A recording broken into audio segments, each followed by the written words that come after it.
para ampliar a visibilidade mesmo de uma obra tão bonita como a sua, uma história tão bonita, né? E é isso. Quer falar? Já começo perguntando, eu não sei como é que funciona. Desculpe. Agradecimentos, assim, começar. Já vai?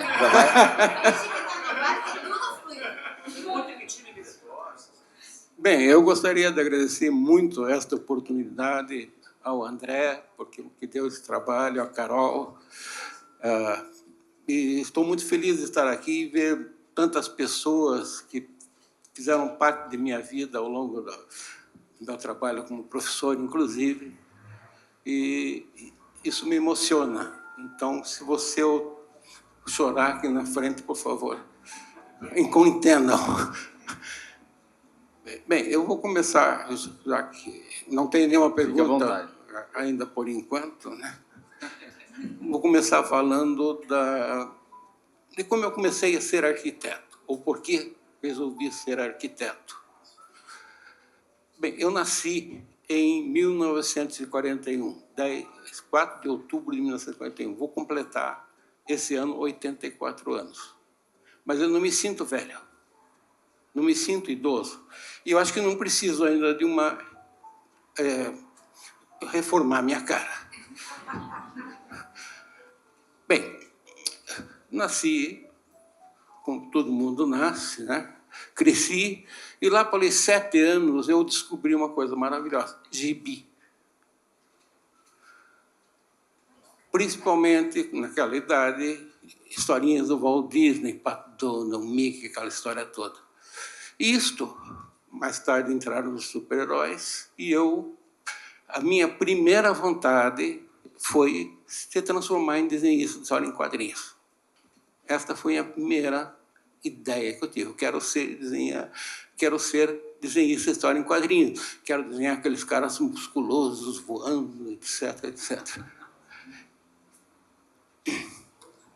Bem, quando eu tinha 14 anos, eu comecei a trabalhar numa livraria, a Luminosa, em Castro.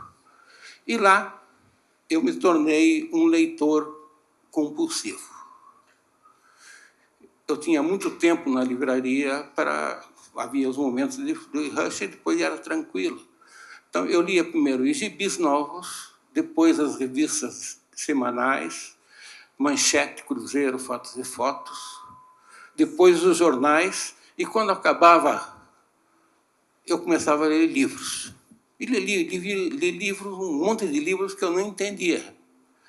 Capital de Marx, por exemplo. Não entendi e não me tornei socialista. Bem, então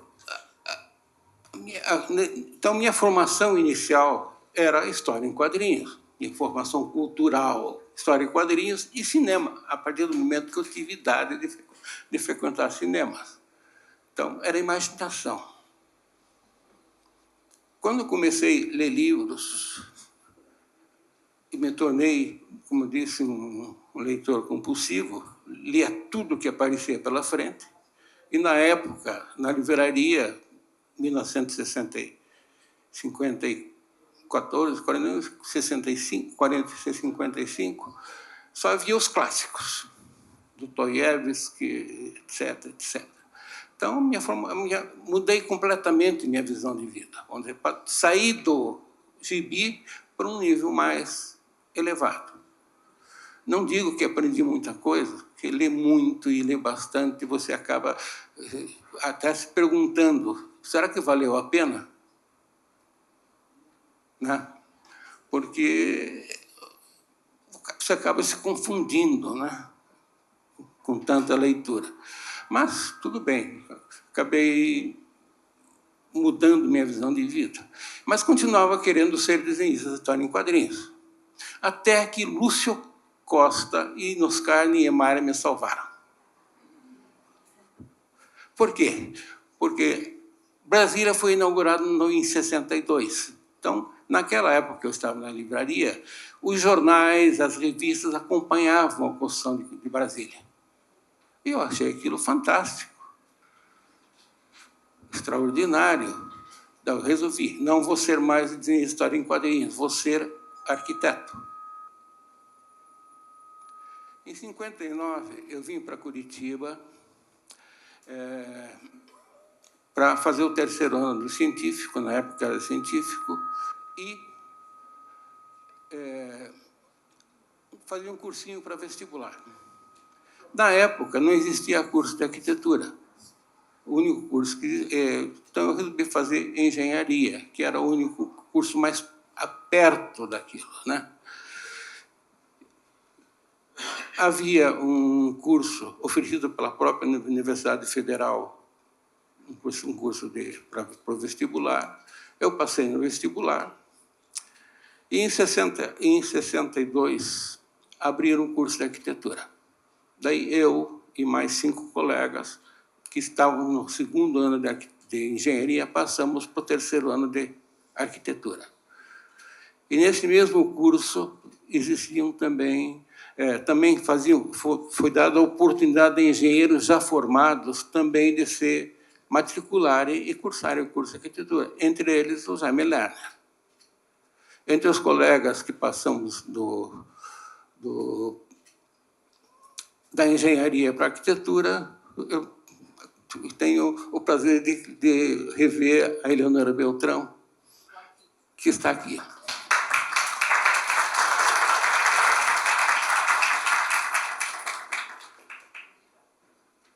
Bem, então, em 62, nós passamos para o curso de arquitetura. Só que eu queria dizer uma coisa antes. O que eu achei de Curitiba? Achei Curitiba fantástica, porque tinha cinema todo dia. E Curitiba também, é bom comentar, naquela época, Curitiba era conhecida como Curitiba a Fria. Por quê? Porque a população de Curitiba era bem educada, mas não era nada hospitaleira. Eles te cumprimentavam, te agradavam, etc., mas não te convidavam para ir para a casa deles. Então, levar uma namorada para a casa dos pais da namorada era um longo percurso. Bem, então era uma cidade conservadora, pacata, você não tinha onde ir, meia dúzia de restaurantes, 2 ou 3 confeitarias, bar era um negócio mal visto, muito mal visto. Bem, esse era o panorama que nós tínhamos quando, em 65, começamos a trabalhar no plano diretor de Curitiba. Uma cidade sem interesse nenhum. Se alguém viesse para Curitiba, não ia ter o que fazer. Curitiba era conhecida no Brasil como o ponto de passagem obrigatória para Porto Alegre. Isso é importante falar, ou lembrar, porque para entender também muito bem o sucesso do plano urbanístico de Curitiba. Então, no curso de arquitetura, eu conheci o Jaime Lerner, entre outros engenheiros bastante famosos da cidade, Lubomir Fichin, etc., que voltamos a trabalhar junto mais tarde. Mas eu e o Jaime fizemos um trabalho juntos, gostamos de trabalhar juntos, e ele me convidou para trabalhar com ele. Isso foi em 63. Em 65, quando nós nos formamos, nós montamos, então, uma firma, Jaime Lerner de Gabão de Estaves, e nos tornamos profissionais. E, paralelamente, a Prefeitura de Curitiba, na época, o prefeito era o professor Ivo Arzua, que também era meu professor de engenharia, ele havia sido feito um plano diretor para Curitiba, pela uma empresa chamada Seret, uma empresa francesa, e o plano estava coordenado pelo George William, que, na época, era o urbanista mais famoso do país. Bem, e a ideia desse plano era original. Planos diretores, de maneira geral, não davam em nada. Iam para a gaveta e eram esquecidos. E, nesse caso, por pressão de arquitetos, do Jaime, Lubomir Fichinski, Luiz Forte Neto, etc., esse plano tinha uma novidade. ele era um plano genérico, um plano de princípios, e que deveria ser desenvolvido por técnicos da própria prefeitura. E eu, o Jaime Lerner e mais alguns arquitetos acabamos entrando na prefeitura, numa assessoria de planejamento urbano, inicialmente, que tinha a função de desenvolver esse plano.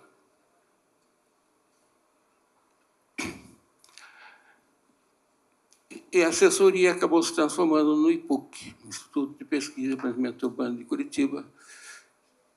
E se começou...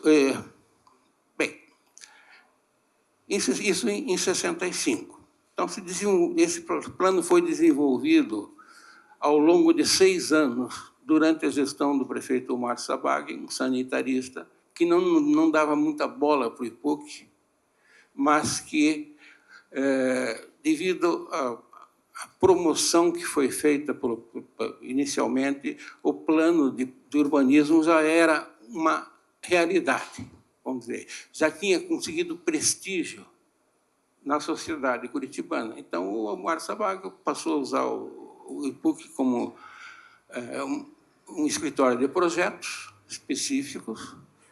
E, em 71, o Jaime foi eleito prefeito de Curitiba, foi escolhido como prefeito de Curitiba. E até eu até gostaria de contar essa história, porque eu poderia ter sido o prefeito. É o seguinte, nós tínhamos ganho um concurso da Polícia Federal em Brasília. Esse projeto estava sendo executado e nós fomos contratados para fiscalizar a obra. Nós tínhamos de estar em Brasília uma vez por semana. Então, para não desgastar, um dia ia eu, uma semana ia eu, na outra semana ia o Marcos Prado, na outra semana ia o Jaime Lerner. Bem, o Jaime... e, por acaso, nós nos hospedávamos no Hotel Nacional, um hotel redondo que tem lá, que parece que hoje está falido. E o Jaime encontrou o Leon Pérez, que era o governador na época, um governador indicado pelos generais da Revolução, e começou a conversar com o Leon Pérez, convenceu ele que ele era um grande urbanista, e era de fato, né? E o Leon Pérez indicou ele então como prefeito de Curitiba. Daí eu fico imaginando, e se eu tivesse encontrado o Leon Pérez, eu seria o prefeito de Curitiba. Ou o Marcos Prado, onde poderia ter sido o prefeito. Na verdade, eu confesso, eu não teria o perfil, eu não teria aceitado. Mas foi dessa forma. Essa é a minha versão da história. Eu fui a primeira pessoa a saber que o Jaime tinha sido indicado prefeito, porque nós trabalhávamos no mesmo escritório, né?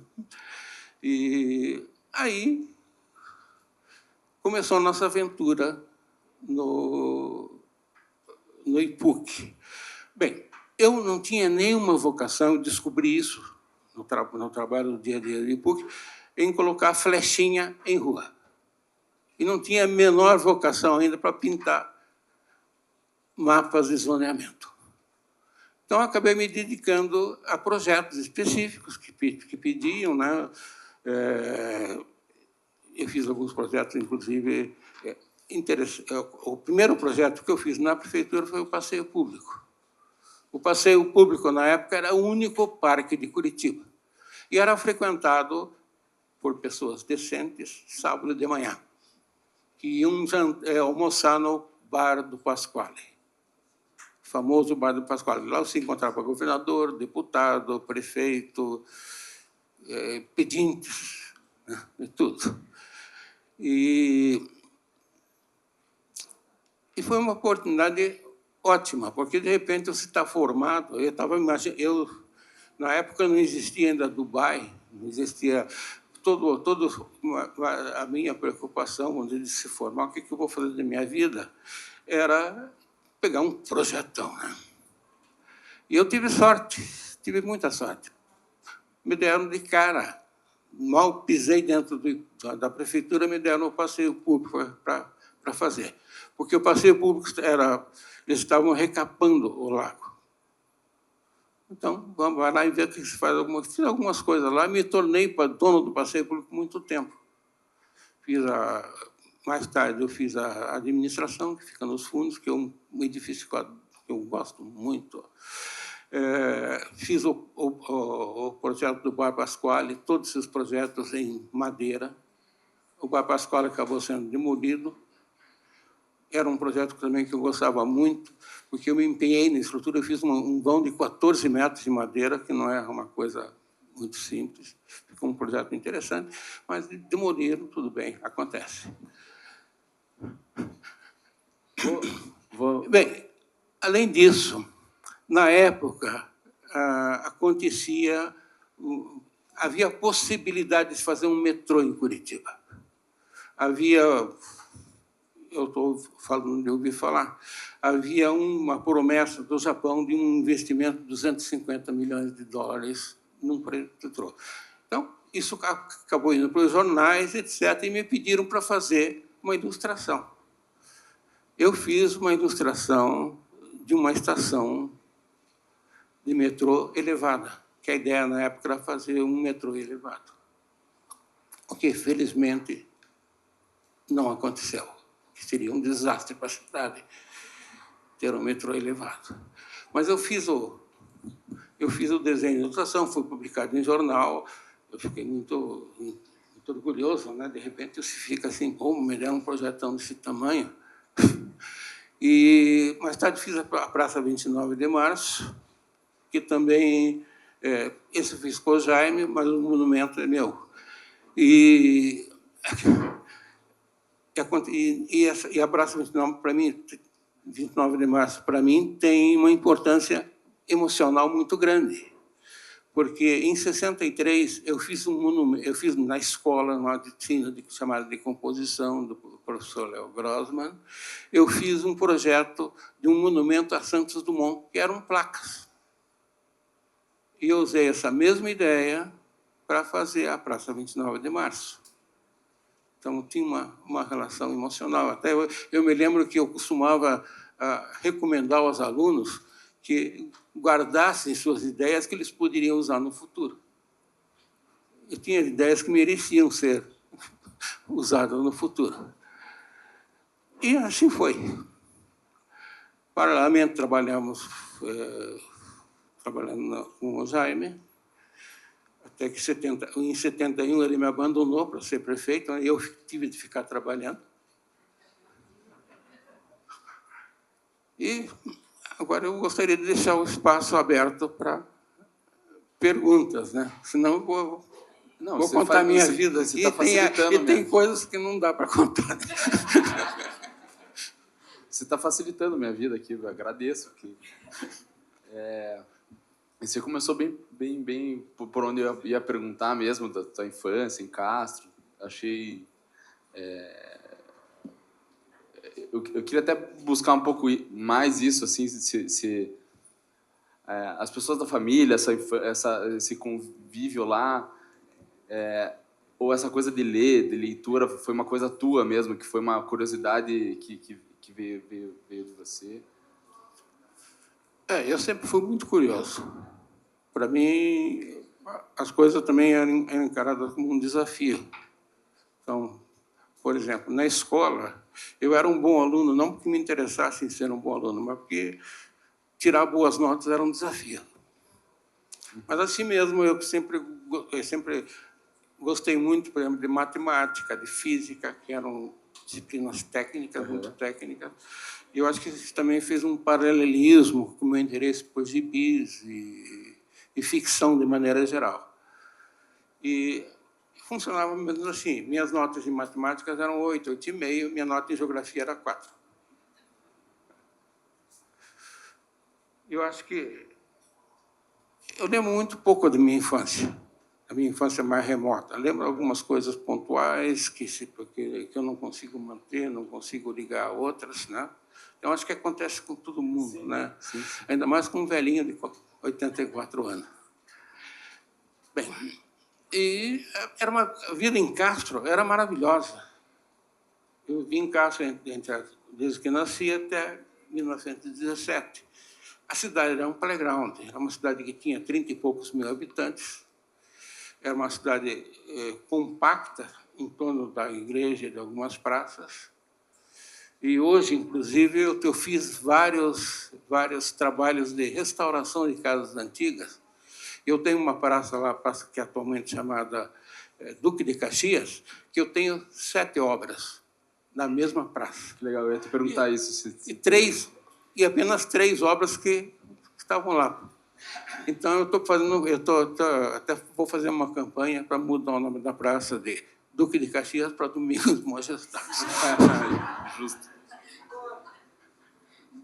E a gente era criança e podia ser criança em Castro, né? E éramos crianças, futebol. A gente brincava, jogava futebol nas ruas, nas praças. Era uma situação, vamos dizer, não tínhamos muita coisa. Meu pai era carpinteiro, minha mãe dona de casa, mas tínhamos uma liberdade absoluta. E também tinha um rio lá. Nós éramos absolutamente proibidos de ir no rio sozinhos. E íamos. Eu até vou aproveitar o gancho do rio. A água assim, nas suas obras é uma constante, né? Eu acho que ela está, né, sempre em algum lugar tem um lago, uma coisa passando. É quase como um material do teu...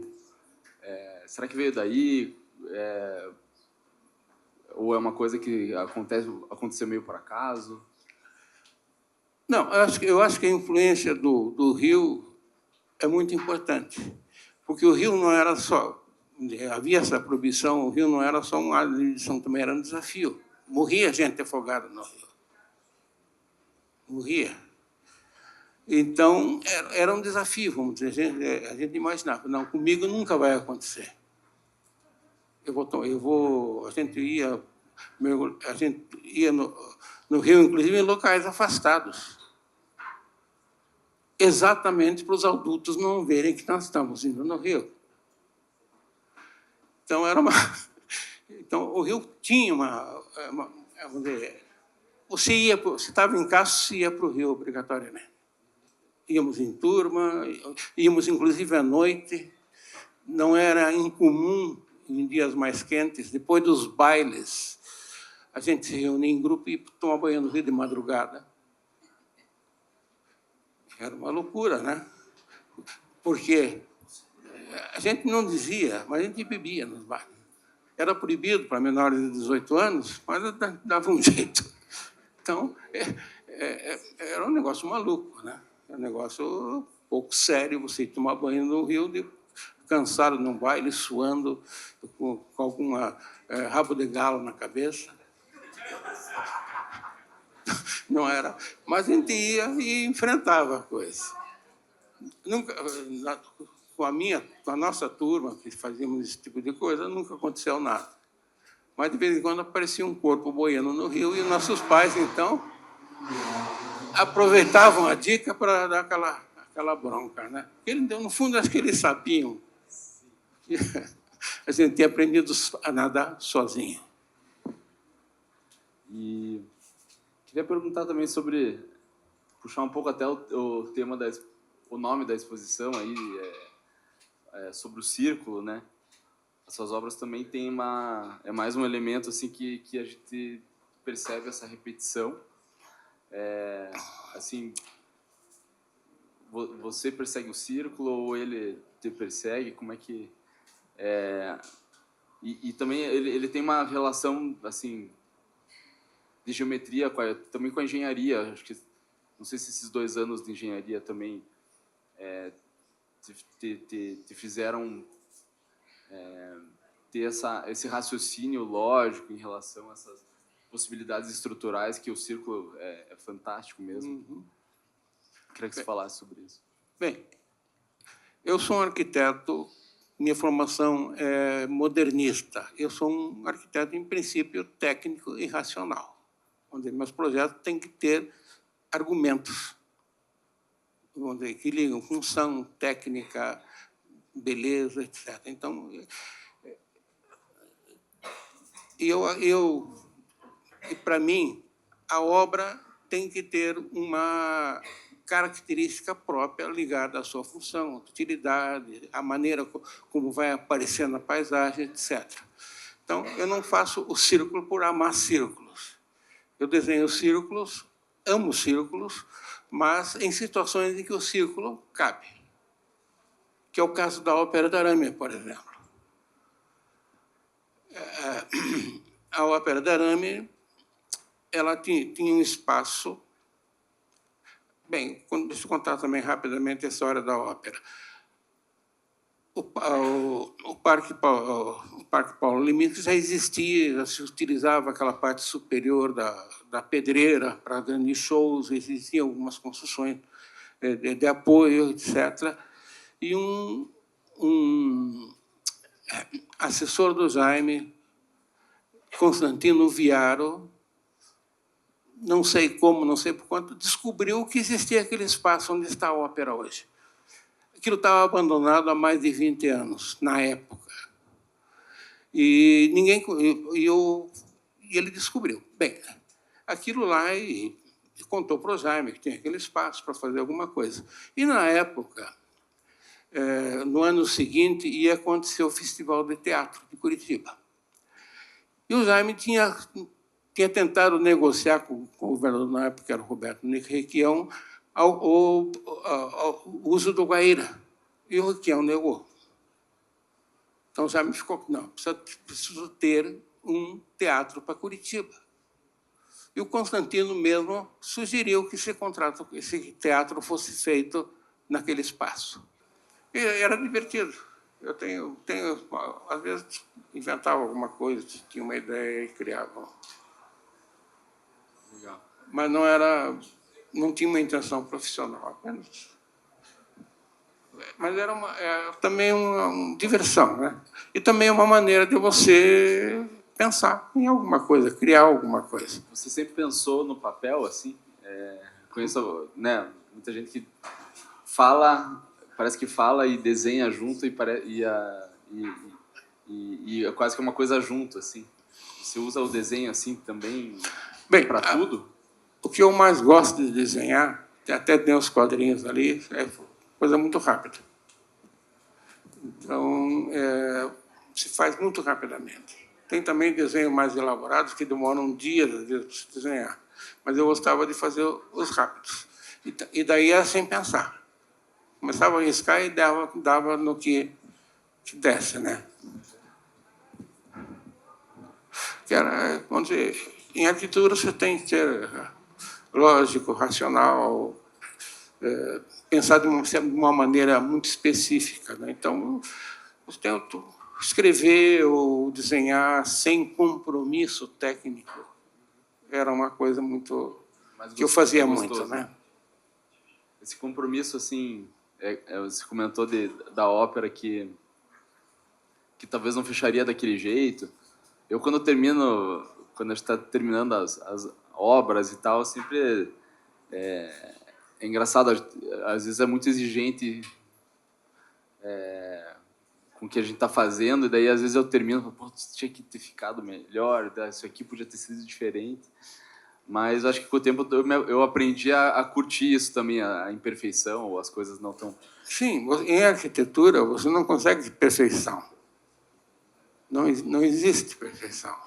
Vamos dizer, alguma coisa vai dar errado. Você não sabe o que é, quando ou quem vai fazer, mas alguma coisa vai dar errado.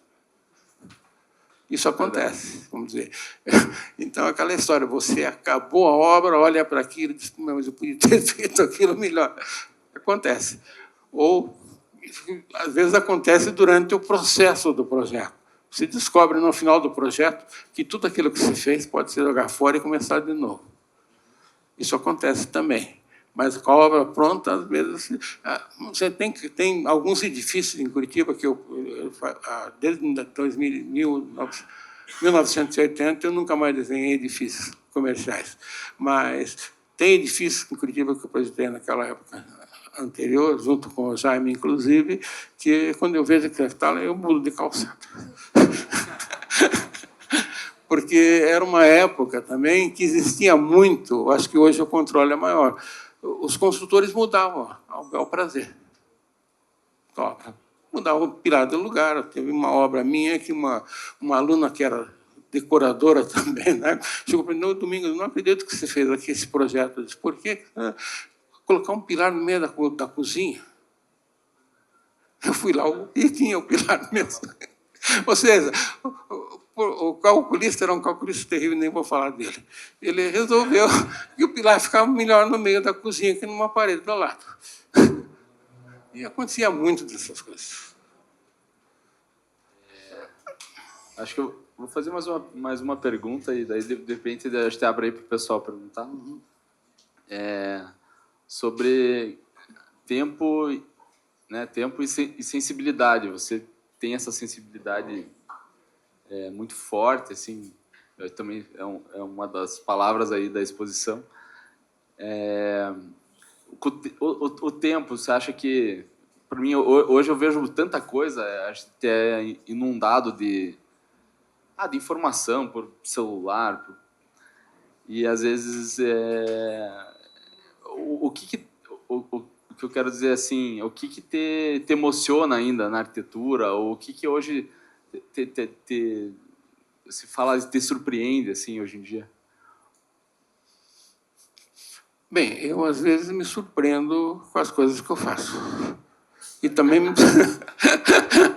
Bom, mas não é possível, como é que eu fiz isso? Né? Você vai procurar as razões e não encontra. Então, uma das coisas... O problema é o seguinte também em arquitetura. Eu tenho uma visão de obra. Eu imagino a obra. O desenho é apenas uma representação. Então, eu procuro imaginar como seria a obra, tentar ver a obra na minha frente. Antigamente eu fazia isso com mais facilidade. E eu aprendi isso com o Marcos Prado, ainda na escola. Um dia ele me disse, ele viu que eu estava fazendo isso: olha, Domingos, o desenho é só uma representação. A obra é uma coisa totalmente diferente. Então, às vezes, você se surpreende com a obra e se surpreende também com... Você acaba de desenhar uma perspectiva e, de repente, desculpa, opa, eu desenhei isso. Como eu também fiz, porra, eu desenhei isso. Então, como se imagina uma coisa que vai acontecer, existe uma diferença entre aquilo que se imagina, aquilo que se desenha e aquilo que se constrói. Então, é uma fonte de surpresas e de emoções, sem dúvida. Sem dúvida. Eu acho que a minha sensibilidade antigamente era maior para esse tipo de coisa. Mas ainda me emociono, às vezes, com as coisas que acontecem. Não só com minha obra, às vezes, olhando... Eu costumo procurar na internet obras de arquitetura brasileiras ou estrangeiras, e às vezes eu vou, putz, por que eu não fiz isso aí, né? Mas é isso. Ah, que legal. Eu acho que por conta de ver muita coisa o tempo todo, né? Eu também sinto que a minha sensibilidade ou a minha emoção, talvez, com o passar do tempo, é menos, assim. Às vezes eu vejo as coisas meio repaginadas só. É experiência, né? À medida que você ganha experiência, você sabe, você começa a ter mais confiança naquilo que você vai fazer, né? Você já sabe o que vai acontecer. Então, isso tende a diminuir. Acho que é por aí. E eu queria até agradecer, porque a Unilivre é um lugar que eu já fui e vou sempre. E ele continua a me emocionar. Ele não sempre é uma coisa diferente e realmente é uma obra... assim, eu achei legal que a tua obra preferida também é a minha preferida, a sua. Ela é realmente emocionante. Assim. Mas é isso, queria abrir para a turma perguntar aqui. Oi, Domingos, para quem não me conhece, eu sou Sérgio Pires e tive o privilégio de ter aula com o mestre luminotécnica. Domingos, o que se diz para a gurizada agora? Qual é a tua mensagem para um jovem arquiteto que está chegando agora? Bem, vou repetir o que eu já fiz em outras ocasiões. Primeiro, primeira turma de arquitetura, a primeira aula comigo. Geralmente, na Católica, eu dava a primeira aula para o pessoal que entrava no primeiro ano. Então, eu dizia o seguinte: vocês querem ter a melhor escola de arquitetura do mundo? É fácil.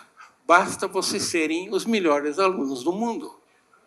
Harvard não é uma grande universidade por ela, é porque ela tem os melhores alunos que ela consegue reunir. Então, essa outra recomendação eu fazia para aluno. Eu fiz várias discursos de formatura, né? Dizia o seguinte: você espera sair da faculdade e trabalhar em Dubai, projetar o edifício mais alto do mundo. E talvez tenha a sorte de conseguir a casa de um primo para fazer.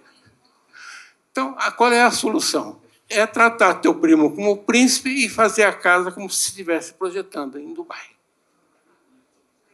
Ou seja,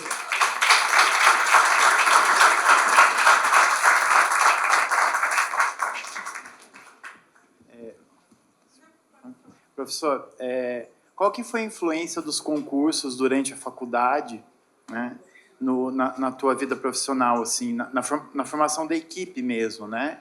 Porque o Jaime, você conheceu ele na faculdade, mas você já trabalhou ele em concurso, né? Uhum. Qual foi essa influência? Porque o Jaime sempre falava, assim, de uma maneira muito afetiva, assim, da influência dos concursos na vida profissional dele, né? Uhum. Os concursos, a época dos concursos, entre 60 e 80, aproximadamente, que praticamente os arquitetos paranaenses ganhavam todos, né? Era uma motivação muito forte, porque você tinha liberdade total, vamos dizer. Era um momento em que você podia projetar qualquer coisa, porque o teu cliente era desconhecido, vamos dizer. Você tinha um programa, tinha um edital, mas você estava livre para fazer o que bem entendesse. Nós fazíamos o que bem entendíamos e perdíamos todos os concursos. Os concursos que nós fizemos, seguindo as regras, como o caso da Polícia Federal, nós ganhamos. Então, um projeto do BNDES, que nós seguimos as regras, nós tiramos quarto lugar, eu e o Coelho. Mas era um negócio fantástico. Entrava em tudo que é concurso. Trabalhava 72 horas seguidas, dia e noite, e com aquele prazo lá na frente, que é irredutível, né? Não tinha negociação com relação ao prazo. Às vezes tinha... Eu lembro que num concurso de um teatro em Campinas, eu e o Jaime saímos de madrugada aqui, de Curitiba, numa veraneio ou qualquer coisa parecida, para ir para São Paulo, de carro. Chegamos 5 minutos atrasados. Eles não queriam aceitar o projeto. Só que nós estávamos levando junto também um projeto do Luiz Fichinski, que foi, inclusive, foi o que ganhou o concurso. E daí nós pedimos para aceitarem ao menos o dele, né? E acabaram aceitando os concursos e o Mir ganhou, por 5 minutos. Mas o concurso era um negócio fantástico, né? Atrapalhava tudo, se atrasava todos os projetos que eu tinha de fazer. Mas era muito estimulante, ainda mais porque tinha gente daqui, que a gente conhecia do lado da gente, Luiz, Gandolfo, etc., ganhando esses concursos, né? Foi um negócio assim, ótimo, foi uma época muito boa. É que nem aqueles trabalhos que eu digo, que eu falei da Secretaria do Meio Ambiente, fazer de um dia para outro, você tem que fazer, né? Professor, eu gostaria de saber, a respeito do monumento da Praça 29 de Março, eu aprendi, meus pais nos levavam lá para andar de bicicleta.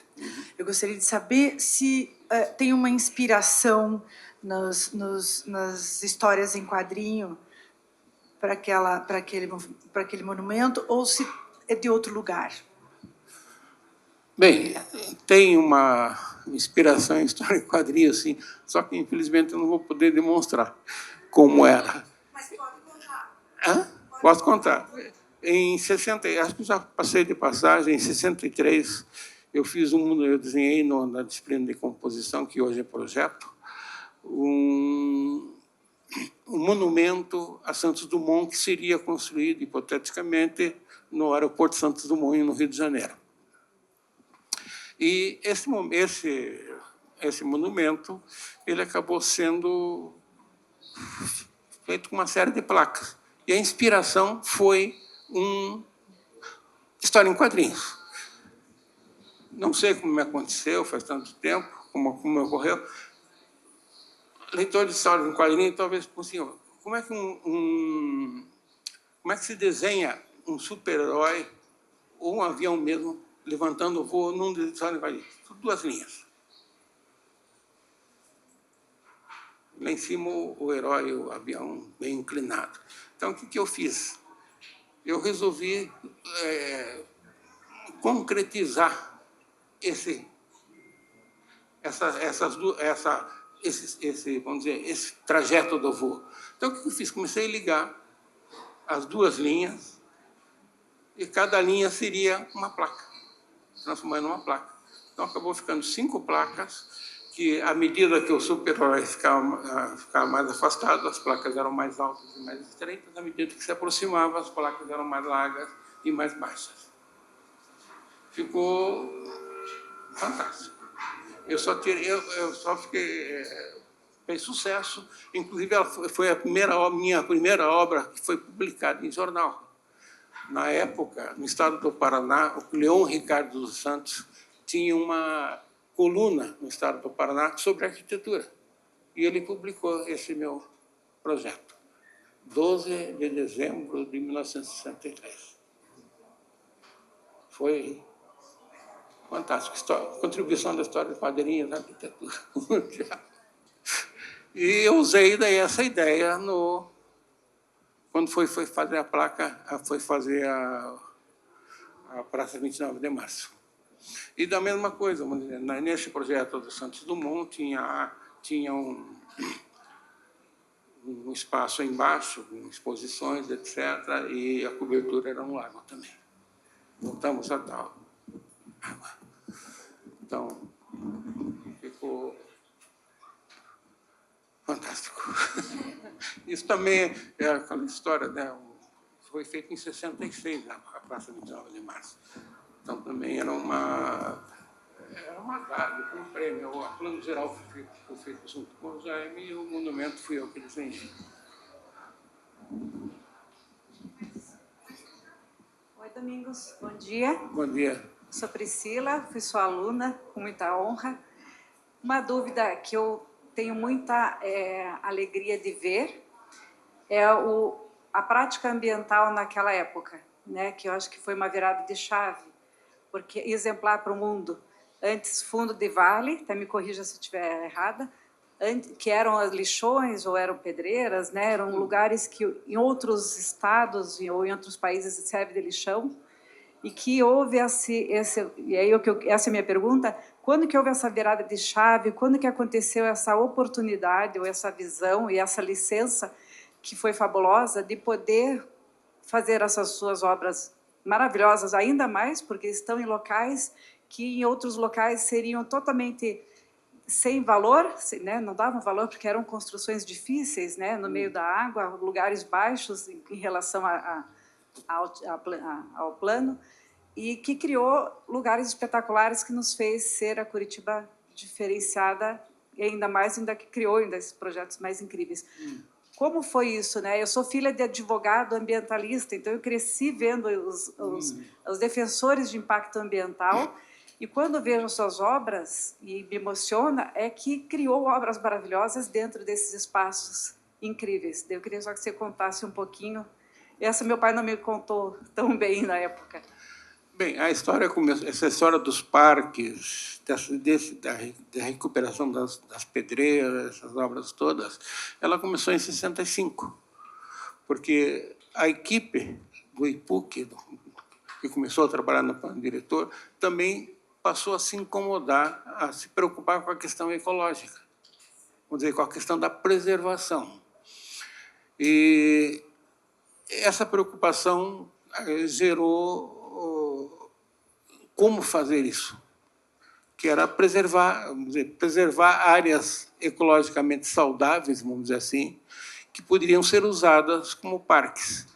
E também, nesse aspecto, isso tivemos o engenheiro Nicolau Kluppel, ele também nós tínhamos problema de saneamento. Então, nós sumamos.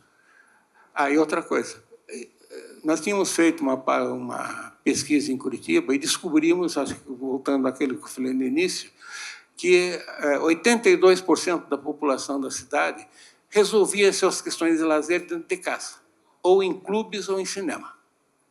Então, não havia uma vida prazerosa fora de casa. Era clube, cinema ou televisão. A televisão, na época, já era uma espécie de... era uma meio novidade, né? Então, tinha alguns problemas de enchente na cidade, etc. Então, o que aconteceu? Nas conversas, nas discussões que se faziam dentro do PUC, surgiu a ideia de preservar algumas áreas verdes, associar essas áreas verdes ao lazer e ao saneamento. Então, eram 3 valores, vamos dizer assim, que levariam à futura implantação dos parques. Então, como eu comentei há pouco, eu não me dava muito bem em fazer flechinha em rua e colorir mapa, eu comecei a trabalhar em recreação e preservação. Eu e um arquiteto chamado César Rodak começamos a fazer um levantamento dos bosques de Curitiba, utilizando os mapas do Exército. Então, nós localizávamos os bosques no mar e íamos lá verificar se estava lá. E esse levantamento, mais o trabalho sobre recreação, que tinha a intenção de trazer o povo para fora das suas casas, porque havia também, além do aspecto técnico, para resolver questões de zoneamento, circulação, transporte coletivo, etc., que também havia uma espécie romântico, vamos dizer, de integrar as pessoas à cidade, tornar as pessoas parte da identidade da cidade e a cidade como parte da identidade das pessoas. Então, isso poderia ser feito à medida que nós pudéssemos trazer as pessoas para fora. Inclusive, havia muitas críticas na época, quando a gente começou a designar os primeiros parques. Já existia um parque praticamente pronto, que eu e o Jaime trabalhamos nele logo no início, que é o Parque da Barreirinha, que está até hoje as construções lá, construções de madeira. E daí começou a se planejar o Barigui, o São Lourenço, que foram os primeiros parques. E havia críticas, vamos dizer, as pessoas não vão nos parques, as pessoas vão continuar fechadas em casa, e pelo contrário. Os parques foram um sucesso enorme, tiraram as pessoas de casa. Depois vieram os barzinhos, etc. Mas e essa visão ecológica persistiu durante todo o período do Jaime, inclusive essa questão da recuperação das pedreiras. As pedreiras eram uma ferida na cidade. Elas estavam por questões de incomodar os vizinhos, estavam há muito tempo paradas, abandonadas, e tinha esse aspecto, vamos dizer, nós estamos recuperando para a cidade alguma coisa que é uma ferida, um machucado, uma agressão. Então, transformamos uma agressão numa coisa que se tornou útil, bonita, etc. Então, só convidar o pessoal a ver a exposição ali no espaço ali que era a reunião. Tem um folheto ali também, com o texto, e fiquem todos à vontade aí. E aí, obrigado. Eu agradeço a presença de vocês, fico muito feliz de estar aqui, de contar essas histórias, né? Algumas podem ser mentirosas, mas acreditem em todas. Ok? Muito obrigado mais uma vez.